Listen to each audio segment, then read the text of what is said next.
Isa pong magandang araw sa inyo mga suki. Ako po ang inyong si Papa Dudut. Ini-invite kayong lahat na mag-like, share and subscribe sa aking YouTube channel. Panoorin din ang aking mga personal video vlogs. Ngayong araw na ito sa ating Papa Dudut Stories exclusive on YouTube. Dear Papa Dudut, isa po ako sa mga avid listener ninyo, Papa Dudut. Sa totoo lang ay nakahiligan ko nang makinig sa mga storya mo na naging hobby ko na rin ang makinig sa tuwing ginagawa ko ang mga gawaing bahay. Ito ang pinaka-background ko. Libangan ko ang makinig hanggang sa aking pagtulog. At eto nga, hindi ko din inaasahan na isa rin ako sa magbabahagi ng storya ko. Tawagin niyo na lamang po ako sa pangalang Jane. At pasensya din po kayo sa aking mga sulat dahil first time ko po ito. Hindi ko po alam kung paano ko sisimulan ng kwento ko. Nalilito ako. Hindi ko alam kung ito ba ang tamang salitang angkop sa aking nararamdaman. Dalawa ang boyfriend ko, Papa Dudut. Ang isa ay ibang lahi. Oo, Papa Dudut, ibang lahi. Ayoko nang banggitin para sa privacy din po niya. Papa Dudut, siya ay si Phil, ang aking unang pag-ibig at ang unang lalaki sa buhay ko. Masasabi ko na siya ang aking unang pag-ibig dahil sa kanya ko naramdaman at naranasan ang lahat-lahat. Ang sakit, selos at marami pang iba. Humantong pa nga kami sa sakitan, Papa Dudut. Pero alam ko naman na mahal niya ako. Binibigyan niya sa akin ang lahat ng mga pangangailangan ko financially at mga luho ko. Pero hindi pala masaya ang lahat, Papa Dudut, dahil may pamilya si Phil. Oo, may asawa siya at isa kong kabit at kirida. Masakit nung una kong nalaman na ako'y isang kabit. Nalaman ko po ito 1 year almost na kami at sa kaibigan niya nalaman ko. Sobrang sakit dahil hindi ko naman pinapangarap na maging isang kabit. Gusto ko na nga siyang iwan nung nalaman ko ang lahat. Labis ang pagsisisi ang aking nararamdaman. Magkaganon man ay wala na akong magagawa. Nangyari na. Ibinigay ko na sa kanya ang aking pagkatao. At ayaw din naman ako ni Phil na iwanan at ang sabi niya ay gagawin ko ang lahat para proteksyonan ka at para hindi mo ko iwanan. Pero lagi kami nag-aaway, Papa Dudut, dahil sa sitwasyon namin at ayoko na parang tinatago niya ako dahil nasasaktan ako. Umuwi siya sa bahay nila at andon ang asawa niya at 2 niyang anak na nasa lugar nila. Dito na sa Pilipinas nakatira si Phil at nagpupunta lamang siya sa asawa niya at 2 anak niya kung minsan. Tinatanong ko nga siya kung gusto na niyang bumalik sa bansa nila. Pero ang madalas niyang sinasabi ay ayaw daw niya at mas gusto niya sa Pilipinas. Ang sabi niya mas gusto niyang kasama ako. Yung mga oras na aalis ang asawa niya, yun din yung time na maggagala kami kung saan-saan namin maisipan. Minsan iikot lang sa Subic. At kung saan-saan pa. Ganon ang naging takbo ng buhay ko sa poder niya, Papa Dudut. Pakiramdam ko noon ay parang wala namang mangyayari sa buhay ko. Hanggang doon lang kami. Inom doon, inom dito. Oo, alcoholic siya, Papa Dudut. At dahil doon ay naging ganon na rin ako. Simula noong nakilala ko siya. Minsan mag-hotel kami, mag-iinom, matutulog tapos ihahatid ako sa inuupahan ko. Inaamin ko na nakakasawa at nakakapagod ang sitwasyon ko sa kanya. Ang sabi ko nga, naging kasalanan ko kung bakit ito ang ibinigay sa akin ni Lord na relasyon. Ang hirap magkarelasyon na isang kabit dahil kailangan mong magkasala pa. Gabi-gabi kung saan-saan kami umiinom, nag-aaya sa akin ng mga kaibigan ko at wala akong pinapalampas, Papa Dudut. Naging hobby ko yon, naging kaugalian ko na sa tuwing nag-aaway kami ay alak doon, alak dito, pampawala ng sakit at mga iniisip. Gusto ko na sanang iwan siya kaso ay nasasaktan ako kapag iniisip ko yon. Hanggang sa biglang nag-iba ang mundo ko simula nang nakilala ko si Apple. Lalaki siya, Papa Dudut ha. Apple lang ang pinangalan ko sa kanya para sa privacy din niya. 2019 nakilala ko siya. Schoolmate ko siyang sa elementary days namin. Naging karelasyon ko din siya pero wala lang yon noong mga bata pa kami at hindi naman kami seryoso noon. Hindi ko kasi gusto talaga siya noon, Papa Dudut. Nagkakontak kami sa Facebook at tuwing umiinom ako sa bahay, mag-isa ay siya ang aking nakakausap. Nakakatuwa nga kasi yung normal lang na pag-uusap ay hantong pala sa ligawan at siya pala ang babago sa aking paniniwala. Paniniwalang ayaw ko sa Pinoy na boyfriend kasi iniisip kong stress lang din naman. Pero kinain ko ang lahat-lahat ng mga salitang yon, Papa Dudut. Mabait si Apple, tahimik at may pagkasuplado at mahiyain siya. Hindi ko pinatagal pa ang panliligaw niya at sinagot ko na siya kaagad. Aaminin ko, Papa Dudut, na hindi ko talaga siya mahal noong sinagot ko siya. Ang natatandaan ko noon ay lasing lang ako noon. Ganoon naman ako lagi nakakainom kapag nakikipag-chat ako sa kanya. At yun nga, Papa Dudut, nag-backread ako at sinagot ko nga siya sa Facebook lang. Hindi ko alam na seryoso pala siya sa akin. Magkalayo kami, nasa Maynila siya at ako naman ay nasa Pampanga. Iniisip ko sa tuwing magkakausap kami ni Apple ay paano kung makipagkita siya sa akin at hindi ko alam ang aking gagawin. Dahil sa kami pa ni Phil at aaminin ko na mas mahal ko si Phil pero nahihirapan ako sa sitwasyon namin. 3 years, Papa Dudut. 3 years kami ni Phil sa ganong sitwasyon na magkikita lang, mag-hotel. Nakakasawa na. Sabi ko nga minsan sa kanya para akong bayarang babae sa ganong klase ng setup. Dahil doon ay naiiyak na lang ako. Ang sabi naman niya, maghintay ka lang at darating din ang panahon na magkakasama tayo. Patuloy kami sa ganong klase ng setup, Papa Dudut. Hanggang isang araw ay nag-ayang makipagkita sa akin si Apple. Nung una, ang dami kong dahilan kesyo ganito at wala akong bahay at ang totoo naman talaga ay hindi ko alam kung paano siya haharapin at ayokong makita ako ng kasama ko sa bahay na may boyfriend akong iba dahil kilala nito si Phil. Kaya ako na lang ang pumunta sa kanya. Oo, Papa Dudut, ako ang pumunta ng Maynila para makipagkita sa kanya. Dahil gusto kong matry kung kaya ko bang magmahal ng iba. Kung kaya ko bang kalimutan si Phil sa paraan na ganito. Dahil alam kong walang forever sa amin ni Phil. Ika nga nila walang forever sa mga katulad kong kabit. Noong nagkita kami ni Apple, ang lakas ng kaba ng dibdib ko. Grabe. Hindi ko maintindihan ang excitement. Sabi ko nga sa isipan ko ang tagal na rin na hindi kami nagkita noong high school pa yung huli. Noong sinundo niya ako, ang sabi niya nasa terminal siya dahil sa terminal naman ako nagpasundo. Hindi ko kasi alam dito sa Maynila, Papa Dudut. At yun nga, nakita kami, umasta lang ako na parang normal. Pero ang totoo ay kabado ako. Siya naman ay nahihiya at pangiti-ngiti lang. Dinala niya ako sa tirahan niya, Papa Dudut, dahil gabi na rin. Pagod na rin ako sa biyahe. At maging siya ay puyat din sa kanyang trabaho. At yun nga, may nangyari sa amin. Ang mga bagay na hindi dapat. Well, expected ko naman kasi nga GF niya ako. At habang may nangyayari sa amin, iniisip ko si Phil. Pinakikiramdaman ko ang sarili ko. Kampante naman ako sa kanya. Madali naman siyang mahalin. Umuwi na ako dahil hindi ako pwedeng magstay ng matagal sa kanya dahil kailangan kong umuwi dahil kay Phil. Hahanapin na ako. Nagdahilan lang ako sa kanya na nasa pinsan ako. Ang sabi ko ay nagiinuman kami, baka bukas na tayong magkita at may hangover pa ako. Papa Dudut, alam ko pong mali. Pero dumaan ang ganong klase ng setup sa aming tatlo. Napapansin kong nawawala na ako ng gana kay Phil. Lagi na lang ako naiinis maski hahalikan niya ako ay ayoko na, Papa Dudut. Hindi ko na siya mahal. Kaya ko na siyang iwanan at ready na akong iwan siya. Yun lagi ang tanong sa isipan ko.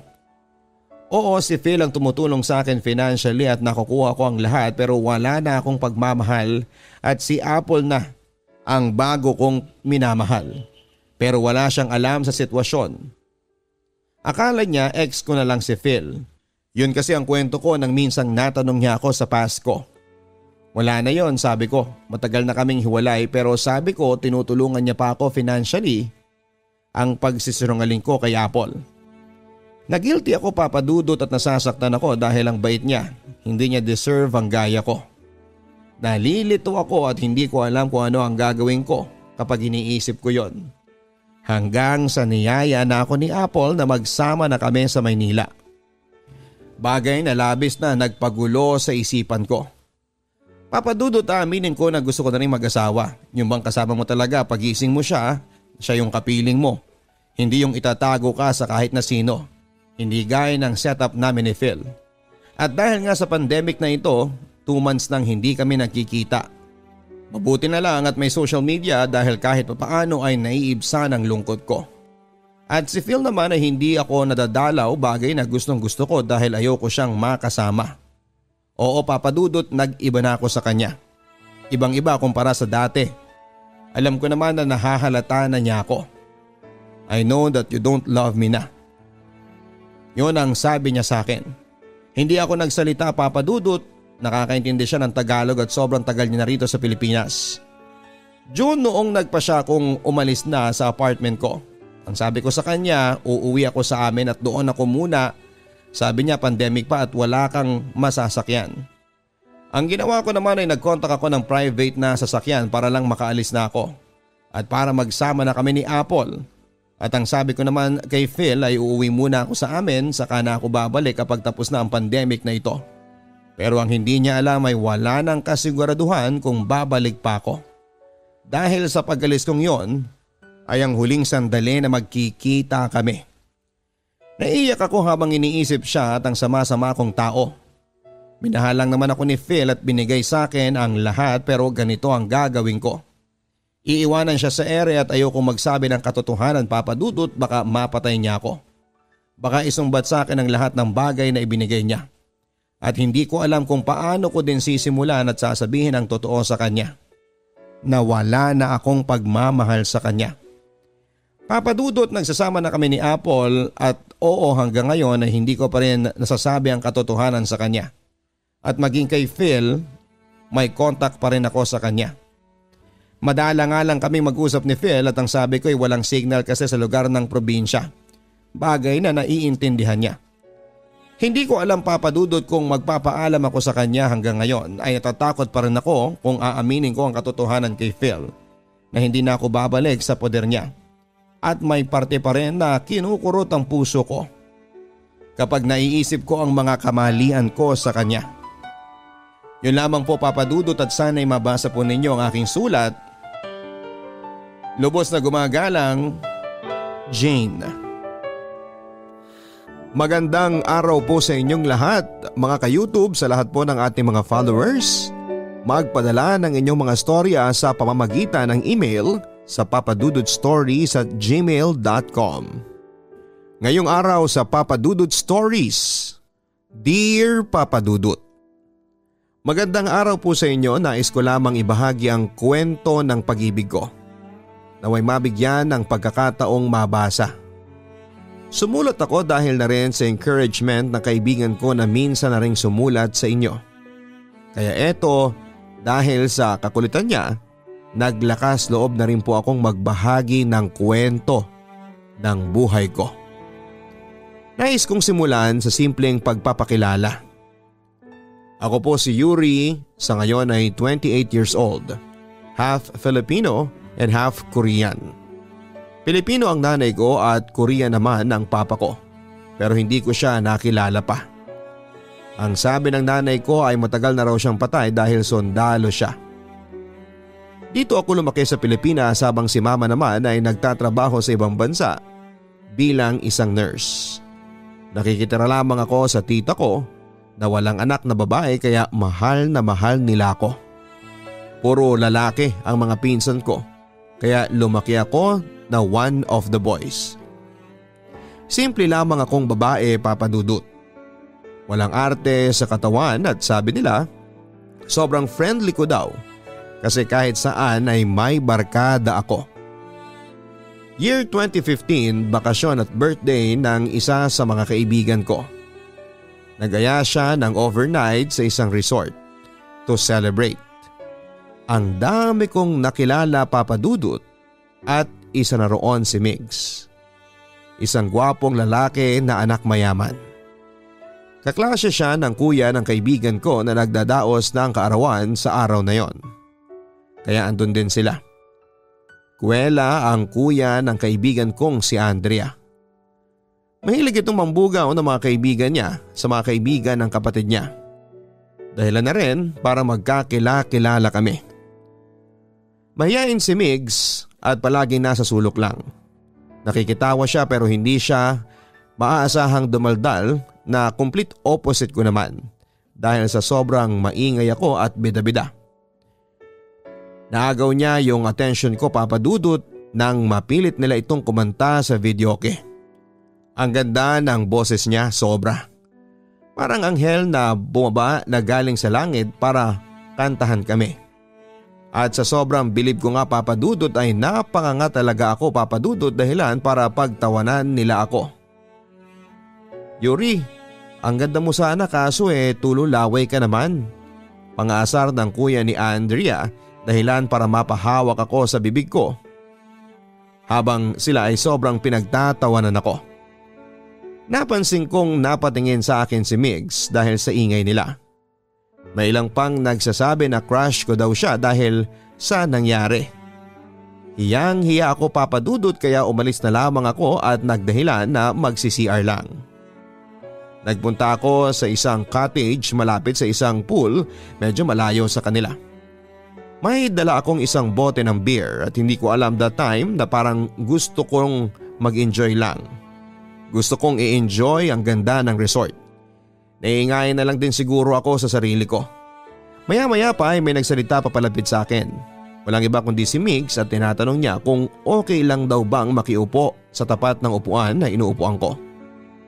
Tumango lamang ako bilang pagsangayon. Nabigla siyang nagsalita.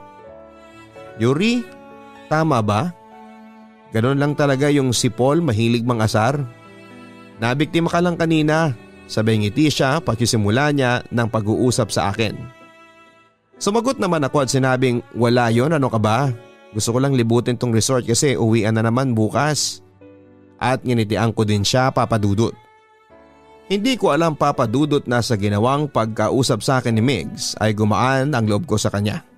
Halatang mahiyain siya pero nakakatuwa kasi na kinausap niya ako. Ang dami din naming napagkwentuhan dahilan para mawala yung ilang namin sa isa't isa at maging friends na kami. Natapos ang birthday ng kaibigan ko si Andrea na nadagdagan na naman ang bilang ng mga friends ko. Sa katauhan ni Migs yon.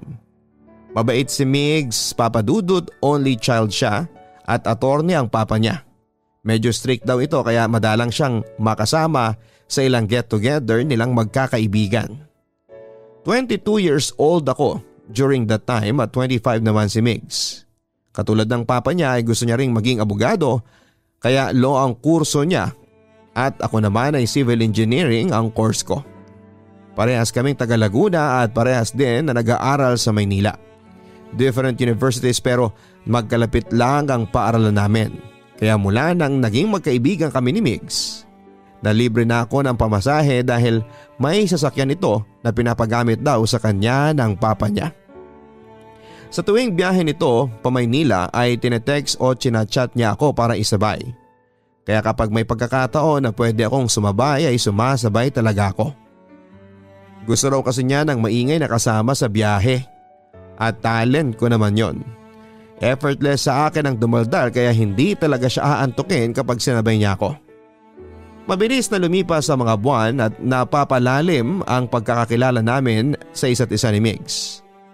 Papadudot base sa mga nasabi ko kaninang mga karakter niya, ay alam kong may ilan sa mga nakikinig ang manghihinayang sa sasabihin ko. Lalaki si Migs, Papadudot. Lalaki siya na may pusong babae. Hindi ko to nahalata noong una. Wala talaga akong ideya. Magaling kasi siyang magtago at iilan lang kaming nakakaalam nito. Sa mga nagdaang buwan ay sobrang naging palagay na kami sa isa't isa ni Migs. Dahilan na rin para aminin niya sa akin ang totoong siya. Sinabi rin niya na takot siyang magpakatotoo dahil hindi niya kaya na ma-disappoint sa kanya ang papa niya at isa pa ay hindi niya kayang i-judge siya ng mga taong makakakita sa kanya. Kaya kinaya niya na lamang ang magtago at makontento na lamang na magpakatotoo sa mga iilang tao na pinagkakatiwalaan niya kagaya ko. Tinanggap ko siya, Papa Dudut, at mahal na mahal ko si Migs dahil kaibigan ko siya. Kahit ano pa siya ay suportado ako at nirerespeto ko siya. Isang araw ay sinama ako ni Migs sa bahay nila para panoorin yung movie na parehas naming gusto. Sinama niya pa ako nung binili namin yon sa mall. Out of town daw ang papa niya kaya inaya niya ako na doon na lamang sa kanila manood ng movie.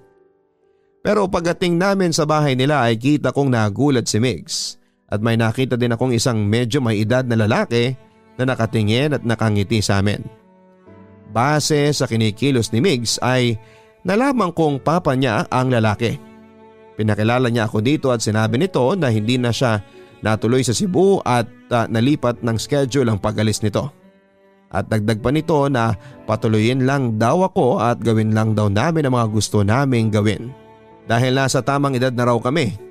Nakita ko pang inakbayan nito si Migs habang nakangiti. Halatang halata ko kay Migs na nahiya siya dahil sa mga sinabi ng papa niya. Mukhang iniisip nito na girlfriend ako ni Migs at hindi nga ako nagkamali, Papa Dudut. Nagulat na lamang ako nang tawagin akong anak ng papa niya. At tinatanong ako ng kung ano-ano. Katulad ng saan at kailan kami nagkakilala ni Migs at ilang katanungan tungkol sa personal kong buhay. At kinagulat ko nang sabihin nitong masaya siya dahil sa unang pagkakataon ay may pinakilala at dinalang nobya ang anak niya sa kanila. Magsasalita sana ako para umapila pero nagulat ako nang biglang lumapit sa akin si Migs at hinawakan ang kamay ko.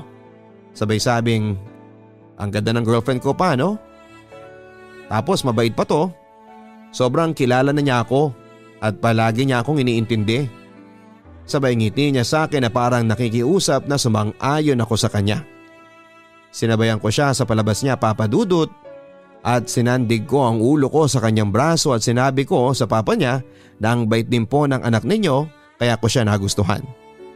Kitang-kita namin na sobrang natuwa ang papa niya sa ginawa namin. Pagkatapos ng kaunting kwentuhan ay nagpaalam na sa amin ang papa niya dahil may aasikasuhin pa daw siya. Tinawag ako ni Migs at nagpunta na kami sa kwarto niya. At doon na siya nagpaliwanag at nakiusap sa akin na sang-ayunan ko na lamang daw ang inaakala ng papa niya. Wala namang problema sa akin yon, magpapanggap lang naman kami pag nasa harap kami ng papa niya. At para naman sa kaibigan ko ay no big deal sa akin yon. Napadalas ang pagbisita ko sa bahay ni na Migs, minsang aya niya at minsang imbitasyon ng papa niya.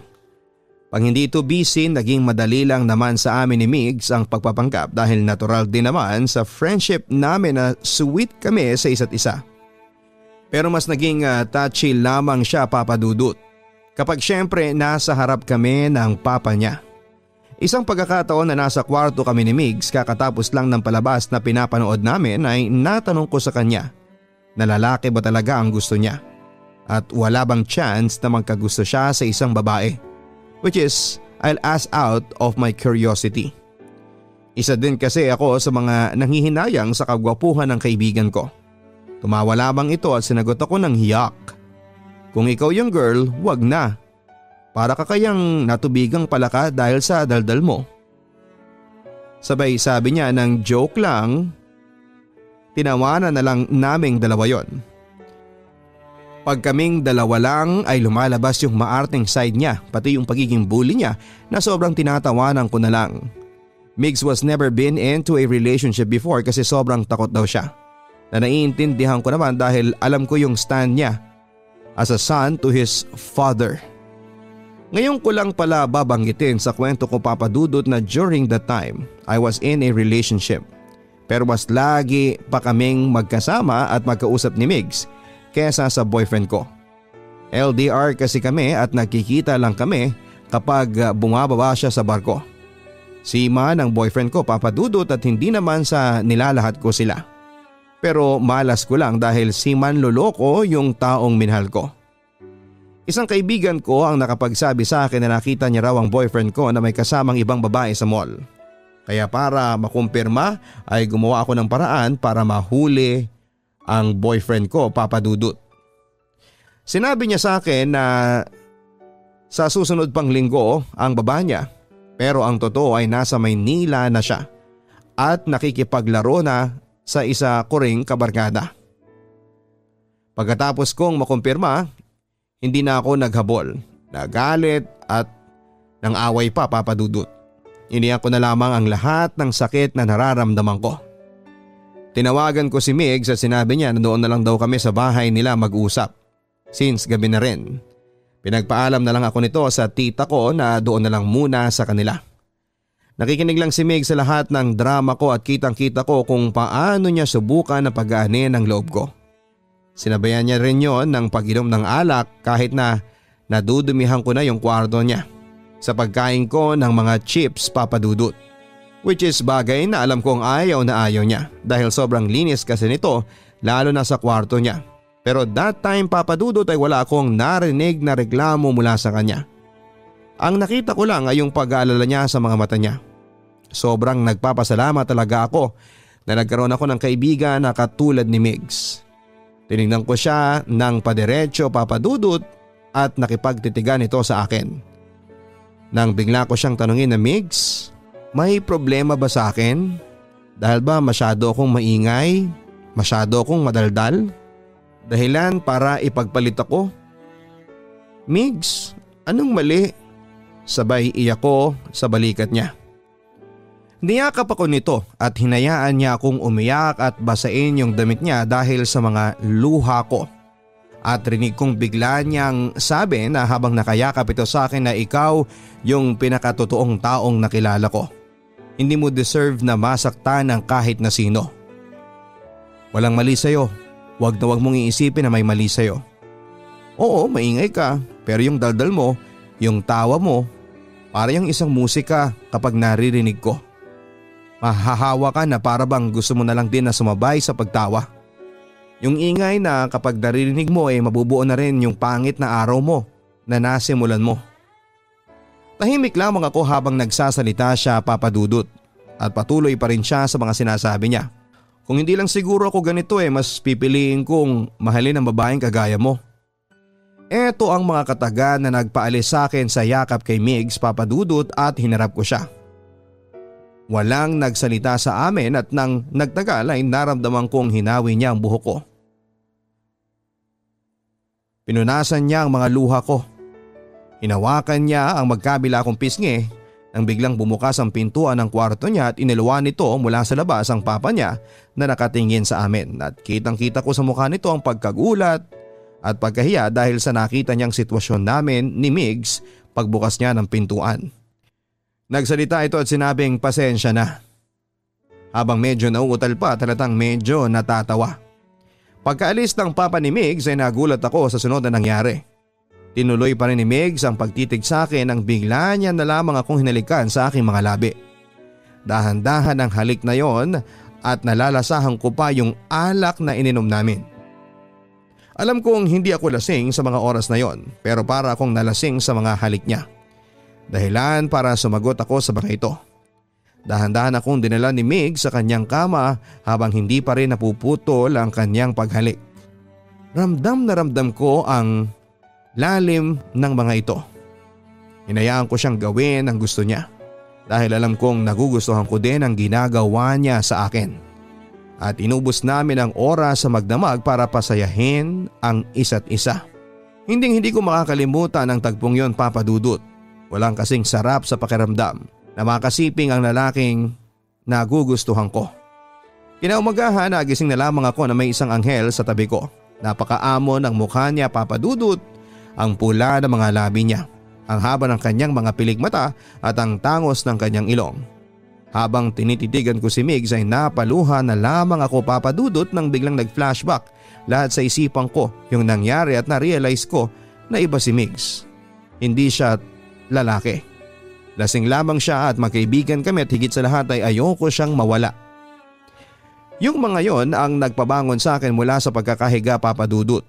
Dali-dali ako nagbihis at umuwi at iniwan ko si Migs at maghapon lang akong nagkulong sa kwarto ko nang makauwi na ako. Nagising na lamang ako na hapon na at nakita ko sa phone ko ang lahat ng missed calls at text ni Migs. Gusto niyang magkausap kaming dalawa. Ayoko maging awkward kami sa isa't isa ni Migs, Papa Dudut. Ang alam ko lang ay magulo yung nararamdaman ko at gusto ko munang mag-isip.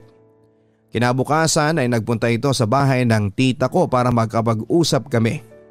Pinatuloy siya ng tita ko at sinabi nito na mukhang may sakit daw ako.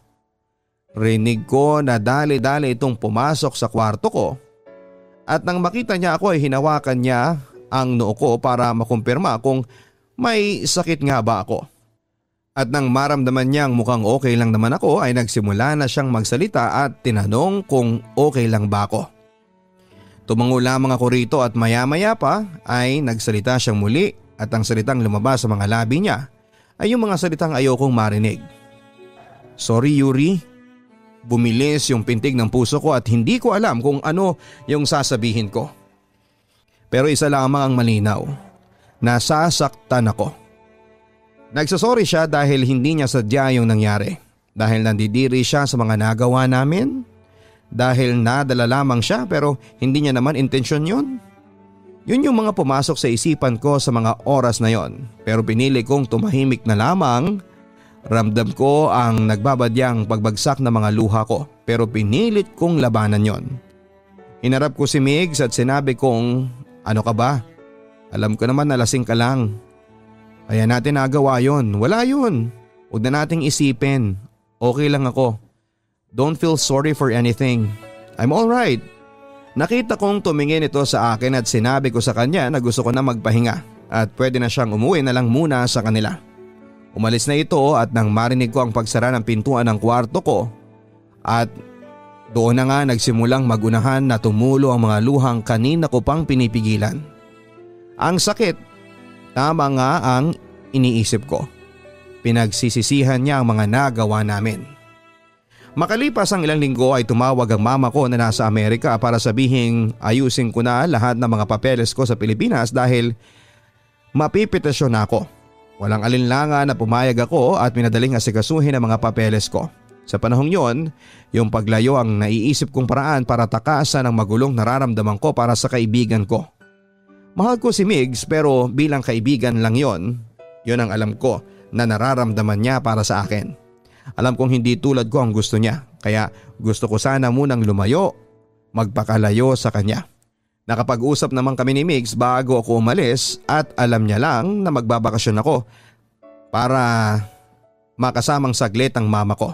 At wala siyang malay na wala na akong planong bumalik pa. Fast forward 2018, a guy named Miguel added me on social media.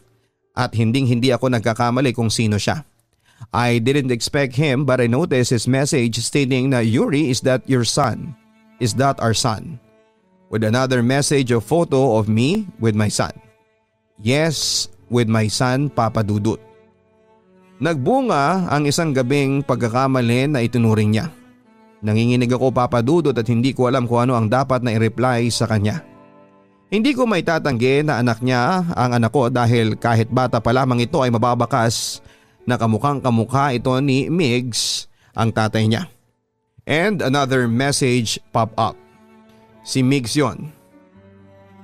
Asking kung nasaan kami sa Amerika at pupuntahan daw niya kami. And I replied, for what reason? Para guluhin pa niya yung tahimik na buhay ko kasama ang anak ko? Para ipaalala sa akin na pagkakamali lang sa kanya yung nagawa namin? No, nasabi ko sa sarili ko na hindi yun mangyayari. Masaya kami ng anak ko at gagawin ko ang lahat para kayaning mapalaki siya ng maayos kahit mag-isa lamang ako. Mabilis na lumipas sa mga araw. Nakita ko si Migs na nakatayo sa harap ng pintuan namin. At siya ay nakatitig sa anak ko. Nakita ko ang mga tumutulong luha sa kanyang mga mata and suddenly ay niyakap niya ako ng mahigpit. Isang yakap na tumagos sa puso ko. I feel the longing at the same time ay nakaramdam din ako ng pain. Umalis ako sa pagkakayakap niya at kinarga ang anak ko. Lumapit siya sa amin at dahan-dahan niya kaming niyakap at rinig kong sabi niya na, "Yuri, kung saan-saan kita hinanap. Pero hindi na yon mahalaga. Ang importante ay magkasama na tayo. Kasama ang anak ko. I love you so much. And sorry kasi ang tanga-tanga ko para ma-realize yon kung kailan wala ka na. Hinanap kita kung saan-saan."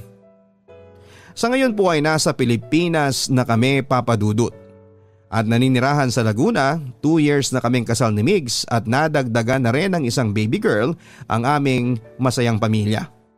Dito ko na po tatapusin ang storya ng pag-ibig ko, Papa Dudut. Salamat sa mahaba-habang pagsama sa akin sa pag-alala ko ng aking masayang nakaraan. Masaya ako na naibahagi ko ito sa inyo at nawain naghatid ito ng kaunting ngiti sa mga nakikinig. More power sa inyong programa, Papa Dudut. Keep safe and God bless. Lubos na nagpapasalamat, Yuri of Laguna.